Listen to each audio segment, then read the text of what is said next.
Major support for Carolina Business Review provided by Grant Thornton. Operating in more than 100 countries, our tax, audit, and advisory professionals specialize in helping companies unlock their growth potential. Colonial Life, providing benefits to employees to help them protect their family, their finances, and their futures. High Point University, the premier life skills university, focused on preparing students for the world as it is going to be. And Sunoco, a global manufacturer of consumer and industrial packaging products and provider of packaging services with more than 300 operations in 35 countries. Given this public health care crisis we have been enduring now these past several months, there is now no topic more important than starting school.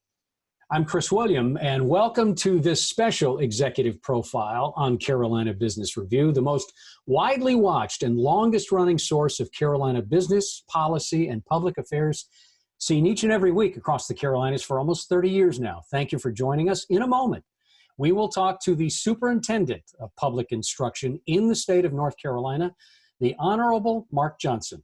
And that dialogue starts now.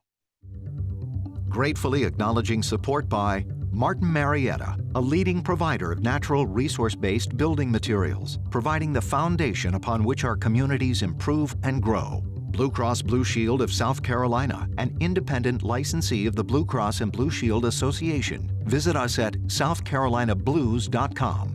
The Duke Endowment, a private foundation enriching communities in the Carolinas through higher education, healthcare, rural churches, and children's services. BARINGS, a leading global asset management firm dedicated to meeting the evolving investment and capital needs of its clients. Learn more at barings.com.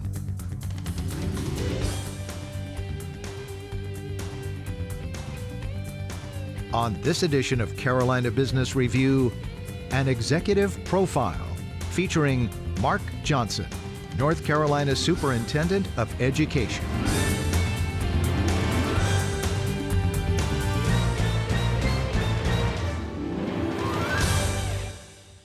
And welcome again to our program, the Honorable Mark Johnson, Superintendent of Education in the state of North Carolina. Your Honor, welcome to the program. Nice to see you. Chris, thank you for having me. We've been trying to make this happen for a while, and I'm glad that we are finally getting to have this one-on-one conversation with so much to talk about. How are you personally staying safe? I know that it's a bit of a throwaway question, but how do you stay safe with the constituents in the meetings and et cetera, et cetera? It's not. I mean, that is a very good question, because I'm very adamant that any child and parent who wants the opportunity to go back to in-person learning this fall should have that opportunity. So I need to practice what I preach. And I make sure that as I'm traveling, which I am, I stay 6 feet apart at all times. And also when I'm inside, I wear a face covering. That's where everyone needs to be. We know that is my shield to help protect you from getting it if I have it and don't even realize it. But one thing's for sure, we are all facing COVID-19 together, and there are steps that we can take to prevent the spread, and I am actively taking those steps. And still, yes, traveling, visiting schools that are in summer school session to see how this is going to look for next school year. So as you well know, and you just mentioned the start of school a couple of weeks ago, Your Honor, the governor of North Carolina announced what his office and he personally would endorse for the start of school in the fall, and that is what we're all calling now Plan B. The governor of South Carolina did something that's the same thing. How is Plan B the best approach? I personally don't think so. And as some people might have seen, I was not standing with the governor for that announcement. And that is because I am very grateful that he reduced the restriction in Plan B that put a cap at 50% maximum occupancy on school buildings. That is something I pushed for. I said we can have social distancing in schools, but let's not put a maximum cap on the number of people in the school because North Carolina has a lot of small rural districts. Obviously, your Charlotte, Mecklenburg school district, your Wake County, where Raleigh is, very crowded schools, much different story than if you go very far east or very far west, where we have small school districts. And out east, we actually have declining populations. So you could potentially get more than 50% of the students who want to come back to in-person learning, give options for those who don't, and you could get them all into that setting. He made that change. I was very appreciative, but a little technicality, the devil's in the details. The maximum occupancy was changed to what it would be, making sure that all students and all teachers were 6 feet apart at all times. And as everyone has been talking about over the past few weeks as we get closer to the school year, and some schools are actually starting, that is extremely difficult in a school setting. I believe it's very important for the classroom, but we're also wearing face coverings in the classroom. But when you start talking about getting off of a school bus, where we're not even 6 feet apart in a school bus, so you're not 6 feet apart, you get off the school bus, trying to stay 6 feet apart in elementary school, middle school, high school, very, very challenging. Should be the goal, but we should also give some grace to educators who are really trying their best to try to get back in the classroom. And not to drill down too far on that, but isn't that the point about the safety of those who are in the classroom, both teachers and students, et cetera? Isn't that the point? Do you weight that differently about personal safety, or is it about education and restarting? How do you come up with that? It's about the need to get students back to in-person learning. This is a scary time for everyone. It's scary for students. I have a 7-year-old myself. I hate that she's going through the emotional toll of this virus at that such an early age. It's really tough. But it's also scary for, we know, teachers. It's scary for parents. And that's why it's important that everyone who is not yet comfortable going back into the classroom has the option for remote learning. But we also know that there are places like in eastern North Carolina, where we have some counties that the number of ducks far outnumber the number of people. We don't have the capability to do high quality remote learning in some places. And at least for those students, I'd like to see them get the chance to come back to in-person learning, and our exceptional children and the students who have special needs. If they can do it safely, I'd like for them to have the opportunity to come back in. And even if that's just a small number, I'd like to see people back in the classroom. Mr. Superintendent, I want to come back to that rural learning and this whole issue of broadband that really took off in the early days and now seems to be lost. But before we do that, characterize the relationship that you and DPI have with the governor's office. Is that what it should be? Do you want something different? I absolutely want something different. I've been very vocal at the constitutional level in North Carolina.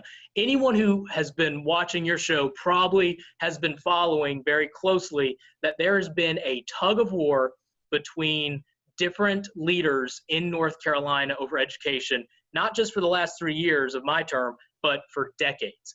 Because you have so many people with their hands in the cookie jar in education that when something good happens, everyone in Raleigh wants to take credit. When something bad happens, they all can point the finger at somebody else. You've got a governor, you've got a general assembly, you've got a state board of education, you've got an elected superintendent. Then you have local school boards that are actually making a lot of the decisions on the ground. So right now, in the COVID crisis, the relationship between the state superintendent and DPI, the state board, and the governor is a good relationship. We are talking to each other. We talk to each other every day. We do share ideas. And while we have policy disagreements, we are working together. I'm sorry, go ahead. The 10,000-foot level is ultimately, I still very firmly believe that North Carolina needs a governance amendment to its constitution. I believe that this whole system would work better if, regardless of who the governor is, the governor gets to appoint the state superintendent. And there's actually some real accountability between the governor's office and the state superintendent. The accountability where if something doesn't go wrong, it doesn't go right at DPI. If there are problems, you can hire or fire that person. There's no accountability like that for the state board or the state superintendent, and that leads to issues at DPI. Are you optimistic that North Carolina, as you described, all of these different entities and initiatives and agencies that have this interest in education, are you optimistic that there will be more of a focus on more of a singular leadership structure in the near term?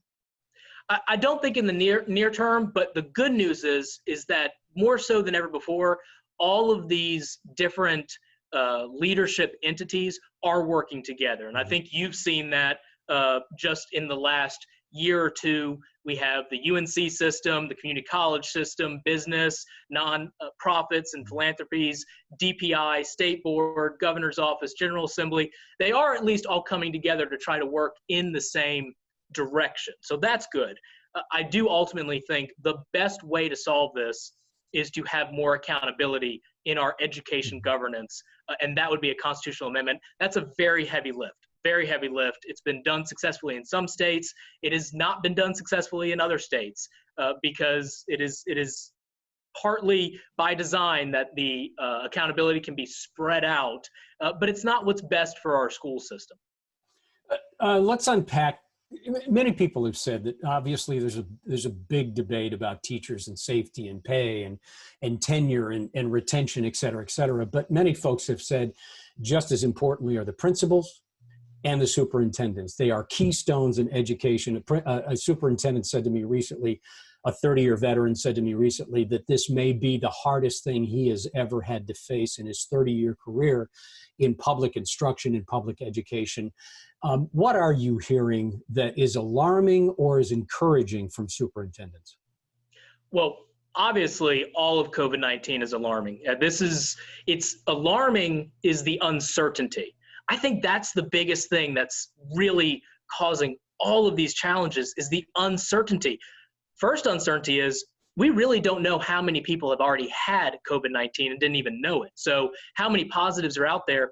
Second is how easily does it transmit when we put these barriers in place? So the 6 feet social distancing and the face masks, are those going to be enough to protect teachers who are rightfully so very concerned about coming back into the classroom, especially if they're in the high risk category? So the uncertainties have been so challenging. The promise and the optimism clearly is the way local leaders have stepped up to the challenge. I cannot commend the local superintendents and local leaders in North Carolina and principals enough for the work they have done. We at the Department of Public Instruction have tried to bear on our shoulders as much of the weight of this as possible, but ultimately the most we can do is provide federal funds to improve remote learning and to provide federal funds and guidance to help students get back into school. The work, the boots on the ground, that's the local superintendents and that's the principals. And I've visited the schools. It's going to be extremely challenging, but you had principals all throughout the summer making sure, hey, this hallway is going to be a one-way hallway, and we got the arrows on the floor, we got the posters up, we've got the desks all separated. That work is happening school by school, and the teachers, the principals, the local superintendents are truly champions, and that should give everyone a glimmer of optimism in the face of these extraordinary challenges. The systemic way that budgets are derived from year to year is based on enrollment, as you very well know, sir. And the idea that in 2020, maybe 2021, that enrollment will be eviscerated in some cases more than double digits. So when the following budget is proposed, it's going to be proposed on a greatly reduced headcount of students in any given system. That seems to be a coming tsunami of budgetary shortfall. I don't want to be too dramatic here, but what is the plan? What do you talk about with the governor and their state board and other educators to figure out a way that we don't get caught flat-footed in any school system in the Carolinas, that we can have a plan that doesn't add insult to injury for the coming years? Great question. And that's an example of how we have been thinking ahead. We have been proactive. And it's very important that we do that student count for these districts who are doing remote or maybe some kind of blended, that make sure that we are capturing all the students who are remote, and we count that in the enrollment of the school district. So that's the first step, is making sure that these options have been given, and a lot of parents are taking those virtual options. I'm sorry to interrupt you. Is that a legal tactic to do that, or does some law have to be changed to allow those that are enrolled, bona fide enrolled, in that number? Right now, it's not looking like we're going to have to change a law for that specifically because of the way the governor's putting in executive orders that can actually help give some leniency to the laws. If it does take a legislative fix, that is something we will work with our General Assembly to do. So the way it usually works is you get a few weeks, 2 or 3 into the school year, you do a head count, you get an understanding of how many students you have to do your budget. You also then get to go to October and do another head count. So you have 2 head counts and you get to take the best of either of those. We're gonna see what that comes up to. And if we do have a big drop off, we will be asking for a hold harmless for this year, because to your point, once we are post COVID-19, and there will be a day where we are beyond all this, where we are able to go back to school, we have to make sure that we're ready for if there were students that were pulled out for homeschooling, for example, when they come back, we're ready with the funding. Congress is debating a possible $1 trillion stimulus plan. $70 billion of that is proposed to be for public education, for K through 12 schools. A majority of that, 2/3 of that, is funding proposed to go directly to schools who have in-person learning. The bias of that money, and that's my term, but the bias of that money to encourage schools to go in school learning, is that a good thing or a bad thing? Does that put schools at risk and use a carrot to do it, or should that be rethought? I think that's something you'll see over the next few weeks will probably be rethought. And as we're filming this, that is getting in the very early stages of negotiation. I hope the negotiation goes well. I am a member of the cohort of chief state school officers. We've been working together very closely on pushing Congress to come together for a compromise to get more relief funding out. I believe that's something you'll see some give and take on, but I also don't think at the end of the day that will change the mind of a local superintendent who feels it's best to stay remote or feels it's best to go in person. So we'll be able to see where that lands, but I think you'll see some give and take on that. But are you encouraged, though, Your Honor, that money will eventually flow to public schools? Yes. I am happy to see that we're at a starting point where this relief package is moving forward. I'm optimistic we will get a relief package going forward. There's been a lot of work on this over the summer with the other state chiefs of education to make sure we lobby our congressional delegation to let them know we're extremely grateful for the CARES Act funding that came months ago. We've been using that to help start school. We're going to need more funding to be able to continue school, because ultimately, whether it's in person or whether it's remote, the biggest fear that we all face, and we agree on this, is the potential for learning loss. We already know it's going to be a daunting learning loss for our students, because they overnight were sent from 0% to 100% remote learning back in March.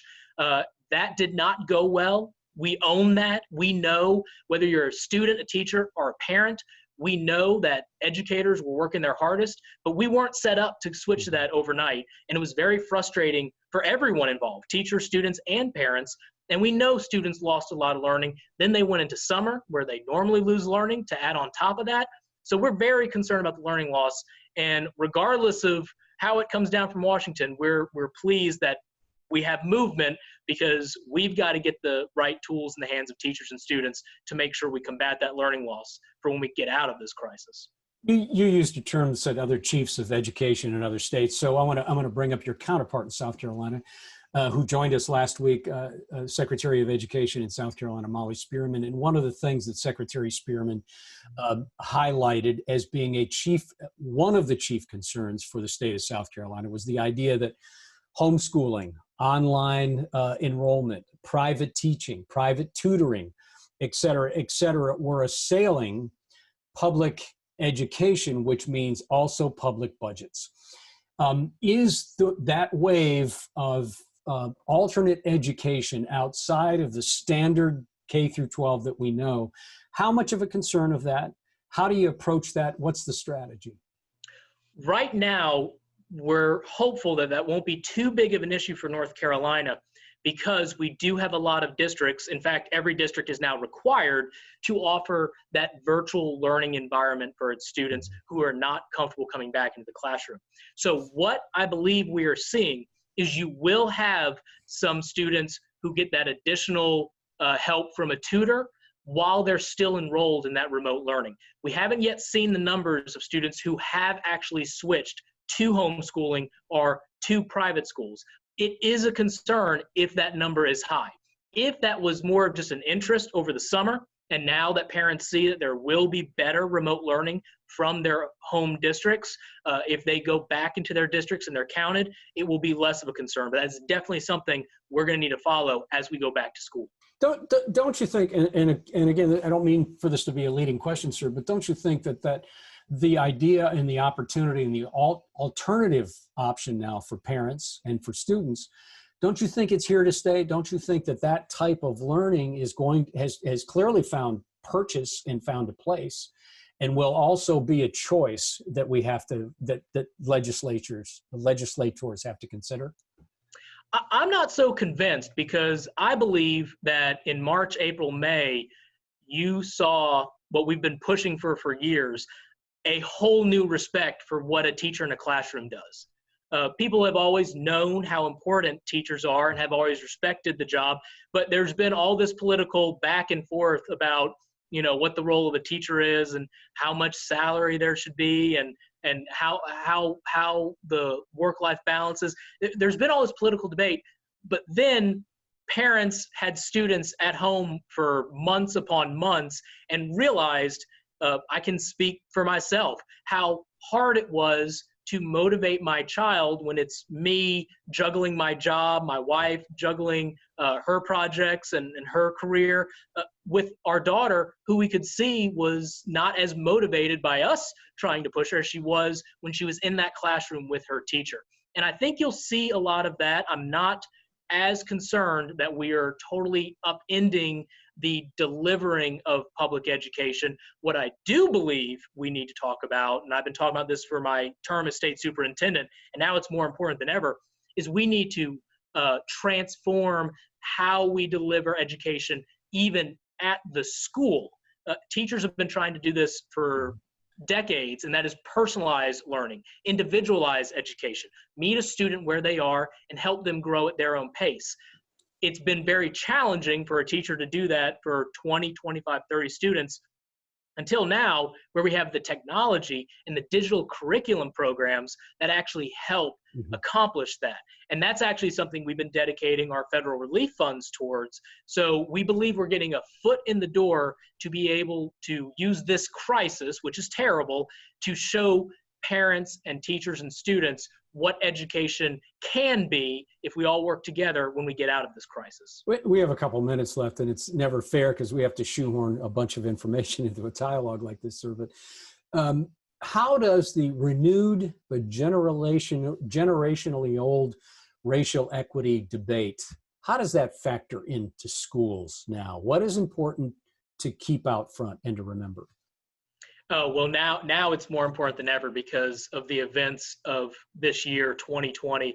This will be a pivotal point in the history of our nation, because you had the two events of, one, the COVID-19 crisis, putting a glaring spotlight on the inequities in our schools. And then, of course, you had over the summer, you had the glaring spotlight on inequities that exist in our society. And you have a willingness from people from all political spectrums, all walks of life, to do something about this. And that's why, personally, I really want the opportunity for as many students to get back to in-person learning as possible, do it safely. But we know that there are people with means who have students who are going to be able to help them with remote learning, who may be able to even hire tutors to come in and supplement the remote learning. We also know that there are students who, in March and April, they might have had an internet connection, they might have had a device, but they didn't even log in to the remote learning. We know there are students out there, and that's not even the students who don't even have the internet connection. So that's a glaring gap in equity. And I think you're going to see, out of this COVID-19 crisis and everything that's happened for our nation over these past few months, you're going to see some real momentum towards that. And as much back and forth as there's been between the State Board of Education and myself, and I represent DPI, you're going to see a lot of actual movement together we'll probably still disagree on a lot, but you'll see a lot of movement from us together, putting North Carolina on that path as well. So we have literally less than a minute left. What have you learned about political relationships and leadership these last 4 years as you head to the fall and what will be the end of a 4-year term for you? Well, it's tough, but if you really want to move the needle, if you really want to make change, you've got to stick to your principles. And no matter what is said out there across the state or what may be misinterpreted, you've got to push for what you believe. And I am proud to say that while we have had a fight, we've had lawsuits, we've made a very positive change to the Department of Public Instruction. I have been able to bring in a very strong team, and the ultimate compliment on that is the fact that we have local superintendents across the state that are very appreciative for the service we have done for them. Superintendent Johnson, thank you. Of course, we're out of time. Thank you for your leadership, especially during a very tender time. Best of luck to you going forward and to all involved. Take care. You too. Stay safe. Major funding for Carolina Business Review provided by High Point University, Martin Marietta, Colonial Life, the Duke Endowment, BARINGS, Grant Thornton, Sunoco, Blue Cross Blue Shield of South Carolina, and by viewers like you. Thank you.